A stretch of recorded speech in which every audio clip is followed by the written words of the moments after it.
Hello friends, welcome again. Today we will discuss about chapter number 2 which is electrostatic potential and capacitance. Last video में मैंने chapter number 1 finish कर दिया है। अब हम new chapter को लेकर चलेंगे। So guys let's get started. Our first topic is electric potential.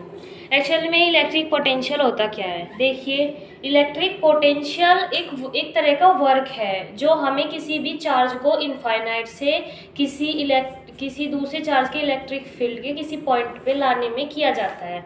मतलब सपोज कीजिए मेरे पास ये कोई चार्ज है और इसका ये कोई इलेक्ट्रिक फील्ड है और मैं कोई चार्ज इनफाइनाइट से लाऊं। सपोज कीजिए ये इनफाइनाइट है, इनफाइनाइट से कोई चार्ज लाऊं और इसके किसी पॉइंट पे ला के रख दो उस चार्ज को, क्यू नॉट है सपोज करो, तो इस चार्ज क्यू नॉट को इनफाइनाइट से लाने में जो वर्क किया गया है उसे हम बोलेंगे electric potential and which is represented by V.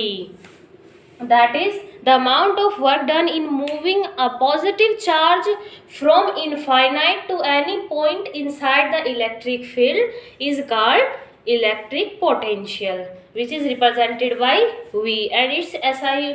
That means V is equals to क्या हो जाएगा?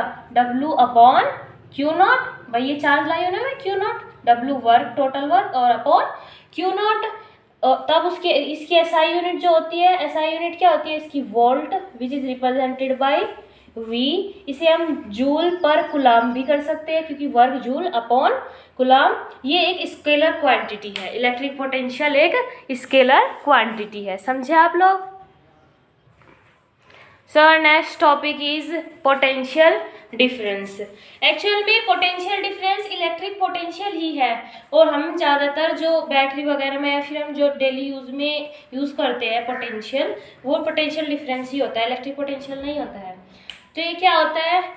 ये होता है जब वो तो था कि इनफाइनाइट से कोई चार्ज लाए किसी एक पॉइंट पे, ये है किसी एक इलेक्ट्रिक फील्ड है किसी एक चार्ज का, इस इलेक्ट्रिक फील्ड के अंदर ही इस क्यू नॉट चार्ज को किसी एक पॉइंट से, जैसे सपोज करो ये पॉइंट ए है, किसी दूसरे पॉइंट पे ले जाने में जो वर्क किया जाता है वो कहलाता है हमारा पोटेंशियल डिफरेंस। यहाँ पे जो इसके पोटेंशियल होगा वो होगा वी ए, यहाँ पे होगा वी बी, देन जो पोटेंशियल डिफरेंस होगा V इज इक्वल्स टू क्या होगा? V B minus V A, that means W B A upon Q not. मतलब यहाँ से पॉइंट ए से बी में लाने में done work upon Q not, ये है हमारा पोटेंशियल डिफरेंस। ये हम अलग एक और तरीके से भी निकाल सकते हैं, which is V B minus V A. That means सबसे पहले सपोज करो मैं ये चार्ज क्यू नॉट इनफाइनाइट से ए पॉइंट पे लाई, तब वहाँ वी ए निकाल लो कितना आया मेरा, और फिर सपोज करो इनफाइनाइट से किसी पॉइंट बी पे लाई, तब वी बी निकाल लो कितना है, और इन दोनों का डिफरेंस निकाल दो तो भी यहाँ पे इन दोनों पॉइंट के बीच में इलेक्ट्रिक पोटेंशियल डिफरेंस आ जाएगा, समझे आप लोग? That means the amount of work done in moving a unit positive charge from one point two another inside the electric field against the electrostatic force is called potential difference। समझे आप लोग? एक छोटी सी बात जो मैं आप लोगों को बताना चाहूँगी वो है कि इलेक्ट्रिक पोटेंशियल जो इनफाइनाइट पे होता है वो ज़ीरो होता है। V infinite is equals to zero. क्यों होता है? क्योंकि इनफाइनाइट पे ना तो इसका कोई फोर्स वहाँ एक्सर्ट हो रहा है जिसकी वजह से मुझे वर्क करना पड़े। भाई जब कोई हम इसके ये जब हम इधर को चलाएंगे सिर्फ चार्ज को, जैसे जैसे हम इधर को चलाते जाएंगे इसका जो फोर्स है इसकी तरफ को बढ़ता चला जाएगा क्योंकि पास पास आते जाएंगे, तो उस फोर्स की वजह से ही तो यहाँ वर्क हो रहा है। लेकिन इनफाइनाइट पे इसका कोई प्रभाव नहीं है, तो इसकी वजह से वहाँ पे हमें कोई भी वर्क नहीं करना पड़ेगा, इसीलिए इनफाइनाइट पे इलेक्ट्रिक पोटेंशियल ज़ीरो होता है, समझे आप लोग? Now we will discuss about 1 volt. Usually SI unit define करने का क्वेश्चन ज़्यादातर आ जाता है और आपको पता भी होना चाहिए। We know that V is equals to क्या होता है? W B A upon Q. हमने अभी अभी पढ़ा था, ज़्यादातर पोटेंशियल डिफरेंस यूज़ करेंगे ना हम, तो इसीलिए मैंने by the definition of potential difference V is equals to W A B upon Q. अगर W भी 1 हो जाए 1 जूल और Q चार्ज भी 1 कूलाम हो जाए, दैट मीन्स अगर मुझे एक कूलाम चार्ज को किसी दो पॉइंट के बीच में, किसी इलेक्ट्रिक फील्ड में दो पॉइंट के बीच में ए एंड बी चलाने के लिए जो वर्क है वो 1 जूल करना पड़े, देन जो वहाँ पे इलेक्ट्रिक पोटेंशियल जो जनरेट होगा वो कहलाएगा 1 volt electric potential. That means अगर डब्ल्यू बी ए 1 जूल हो जाए और क्यू भी 1 joule, sorry 1 coulomb, then V is equals to क्या आ जाएगा 1/1 जूल पर coulomb. That means V is equals to 1 volt. That is, if 1 joule work is required to move a charge from one point to another inside the electric field, then the potential difference will be 1 volt. Understand? Now we will derive electric potential due to a point charge. समझिए electric potential, मैं पहले वो diagram समझा देती हूँ आपको और फिर हम इलेक्ट्रिक पोटेंशियल इजीली वहाँ से निकाल लेंगे। अब ये कोई चार्ज है क्यों, इसका कोई इलेक्ट्रिक फील्ड है, मैंने बताया था ना इसका कोई इलेक्ट्रिक फील्ड है। इस चार्ज क्यों से एक r डिस्टेंस दूर एक पॉइंट है P, जहाँ पे मुझे क्या निकालना है, इलेक्ट्रिक पोटेंशियल निकालना है। अब इस पॉइंट पे इलेक्ट्रिक पोटेंशियल निकालने के लिए क्या करना पड़ेगा, इनफाइनाइट से एक चार्ज लाना पड़ेगा इस पॉइंट तक, उसका टोटल वर्क देखना पड़ेगा कि इनफाइनाइट से उसे इस पॉइंट P तक लाने में कितना वर्क किया गया है, और फिर उस वर्क को इस जो हम वो चार्ज लाएंगे Q0 उससे हमें डिवाइड करना है, तब जाके V निकलेगा। दैट मीन्स इनफाइनाइट से कोई चार्ज आ रहा है यहाँ तक,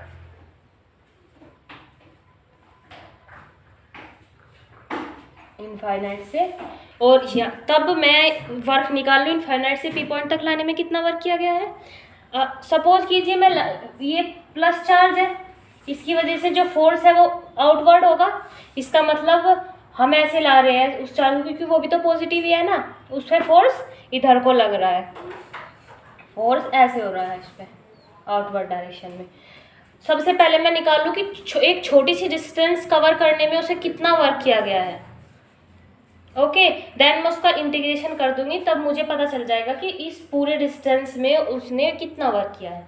तो उसके लिए मैं एक छोटी सी डिस्टेंस डिटरमाइन कर देती हूँ।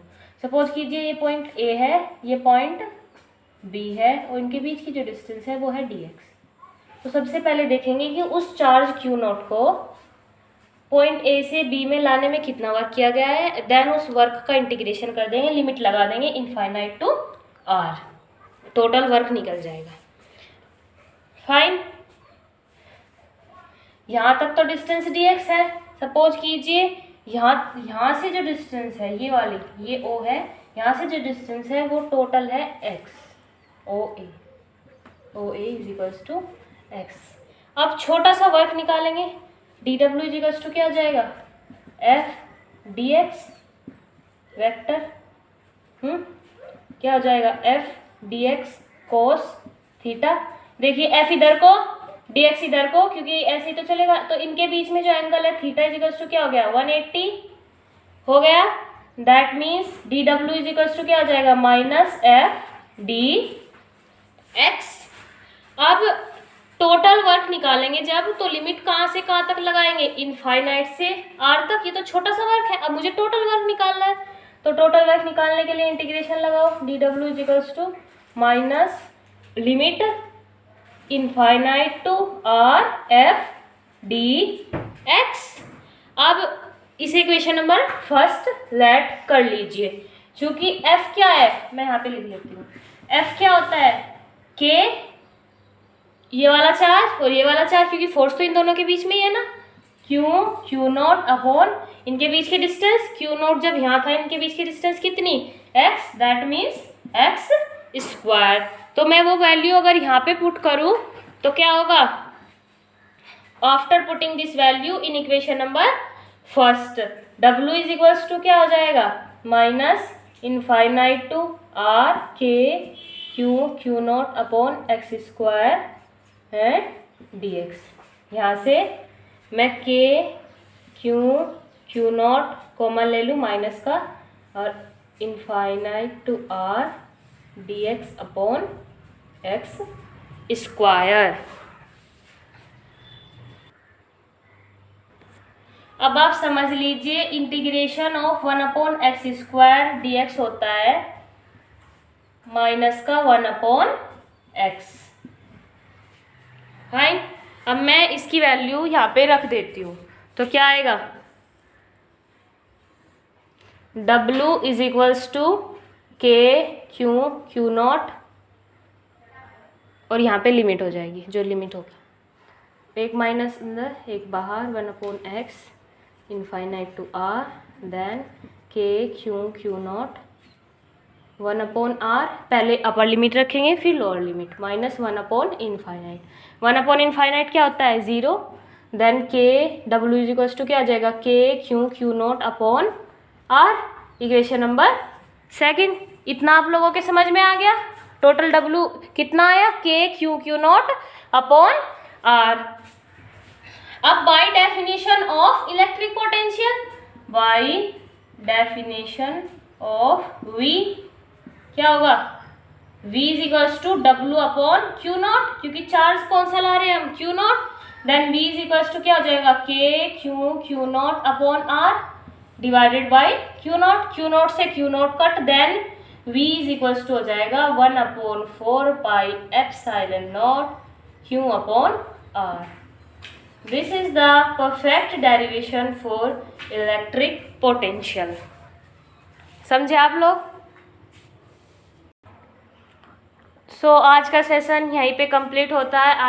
आई होप आप लोगों को आज की सारी बातें समझ में आई होगी। अगर फिर भी आप लोगों को कोई क्वेरी है इससे रिलेटेड, देन आप मुझे कमेंट बॉक्स में कमेंट करके बता सकते हैं। Thank you very much guys for watching my video and keep supporting me.